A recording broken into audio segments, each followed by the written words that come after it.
Let's talk for a minute here about art.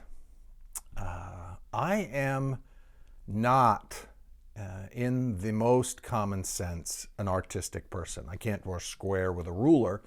And some artists would say, well, who cares? That's not art anyway. And I then go to the place where I wonder about what is art. And I think art is different for different people. So, for example, where am I going with this? Dante Luna, who produces these videos and my YouTube channel in general, his life changed when he went to a Comic-Con. It impacted him so powerfully and so long-lastingly that it literally altered his life. For me, there are very few artistic experiences in the general sense of what art is: paintings, museums, music, etc., that impact me that powerfully.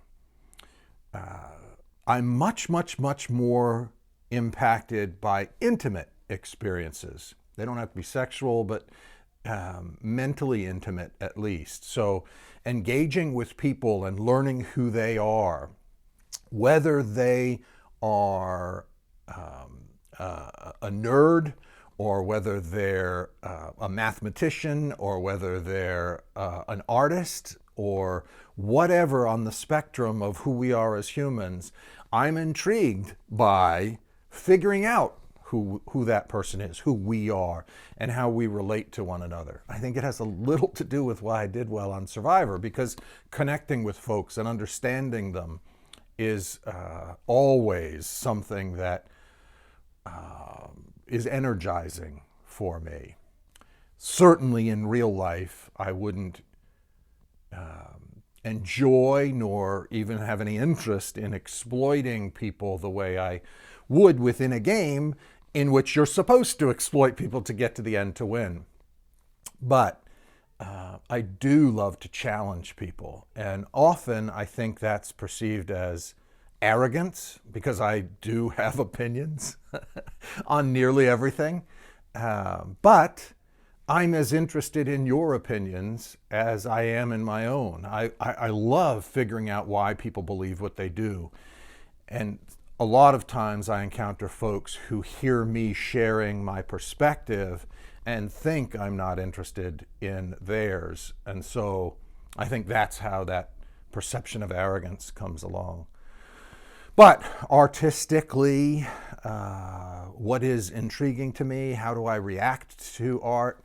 It's hard to say. It's never been a high priority in my life. I'm not sure why, and I've never needed a creative outlet in the way that I hear people talk about. Like, I have to paint, I have to film, I have to express myself in some artistic way.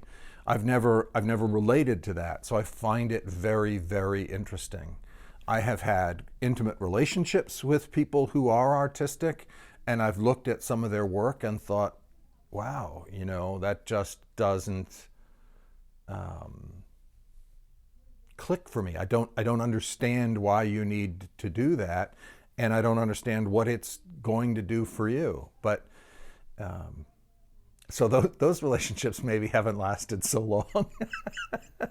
I think that's related to what I talked about earlier, being motivated by being understood. And I don't know that I understand artists very well, though they are intriguing to me. Like all humans, I do like trying to figure out what makes them tick and why.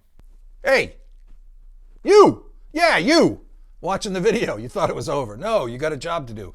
Click the like button and subscribe right below. Come on, get on it now! And feel free to comment. Go ahead, tell me how arrogant I am. Tell me how much you can't stand this or that. I'll listen. Comment away.